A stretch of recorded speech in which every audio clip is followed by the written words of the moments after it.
مقدونی فوج کو زیادہ خطرہ تھا کیونکہ ہاتھیوں کو دیکھ کر گھوڑے ہیبت زدہ ہو جاتے۔ السلام علیکم ورحمۃ اللہ۔ لو جی میں پہنچ گیا ہاں قلعہ کسک۔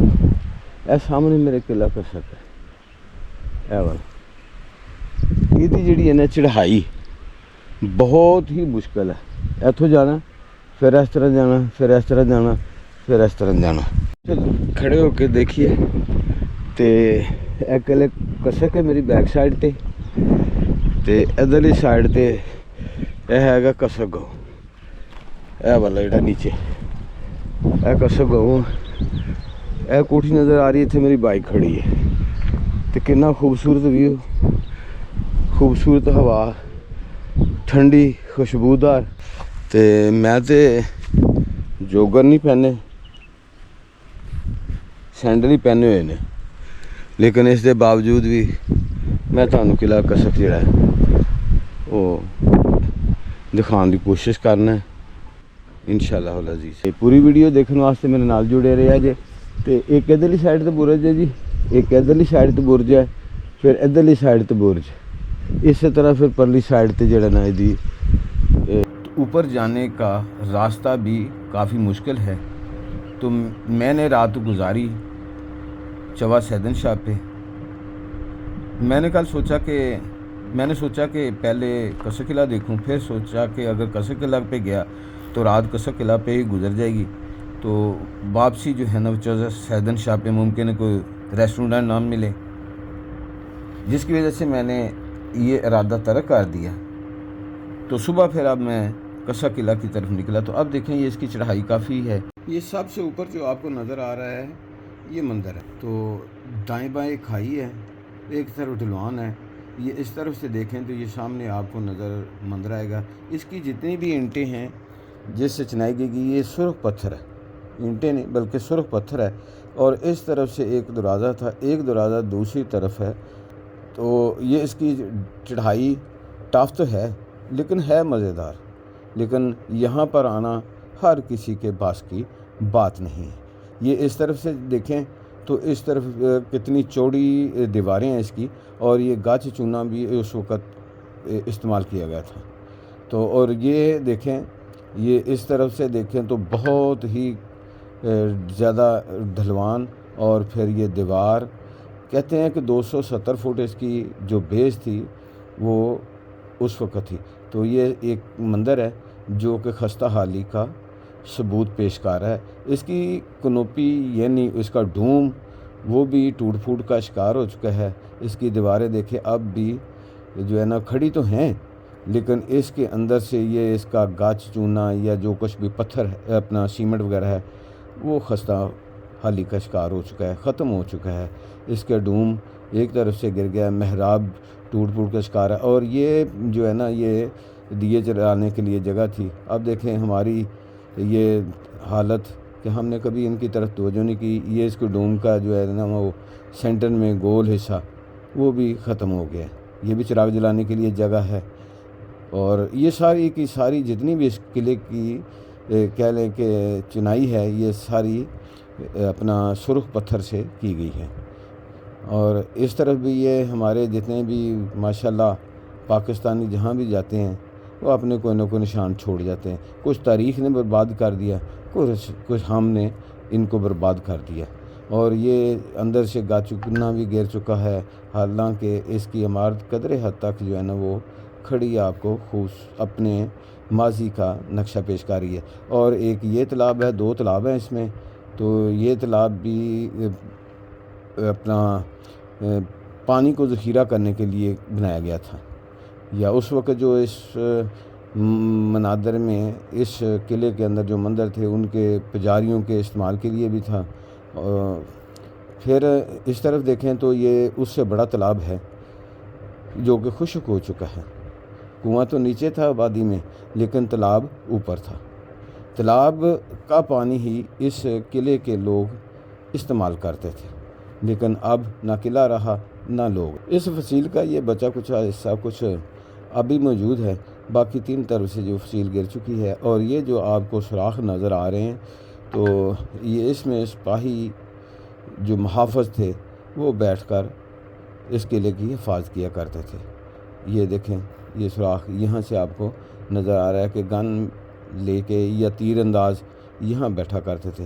یہاں مٹی وغیرہ گرد و غبار کی وجہ سے یہ اس کی کافی ساری جو ہے نا وہ کہہ لیں کہ اپنا یہ دیواریں اس کے اندر دب چکی ہیں. تو یہ اس کی گلائی ہے اوپر نیچے یہ بنے ہوئے ہیں اسپاٹ سے جھرنے تاکہ لوگ باہر کے آنے والے حملہ آوروں کو دیکھا جا سکے اور کلوں کو محفوظ کیا جا سکے. تو اس طرف دیکھیں یہ والا جو نا حصہ اس طرف سے دیوار ٹوٹ گئی. یہ انہوں نے جھاڑیاں رکھی ہیں کیونکہ نیچے کافی گہری کھائی ہے. جو ایک بار گر گیا یہاں سے تو پھر وہ جھولے لال بن جائے گا. تو یہ سامنے کسک آبادی ہے اور یہ اس طرف ایک برج ہے. یہ کہہ لیں کہ ایک مشرق کی شمال کی طرف ہے اور ایک جنوب کی طرف ہے. تو یہ اس ایریے کا اس وقت سب سے تاریخی قلعہ تھا، لیکن اب بس خوابوں میں رہ گیا کہ کاش یہ حسرت کبھی ہوتی پوری ہو جاتی کہ یہ قلعہ جو ہے نا وہ واقعی رہ جاتا. یہ کھنڈرات یہ اپنے ماضی کی کہہ لیں کہ نشاندہی پیش کریں. امید ہے ناظرین میری آج کی ویڈیو آپ کو پسند ہوگی. آپ سے التماس ہے میرے چینل کو سبسکرائب کریں، بیل آئیکن کو پریس کر دیں تاکہ میری آنے والی ہر نئی ویڈیو آپ تک پہنچی رہے. پھر ملیں گے ایک نئی ویڈیو کے ساتھ. اللہ حافظ.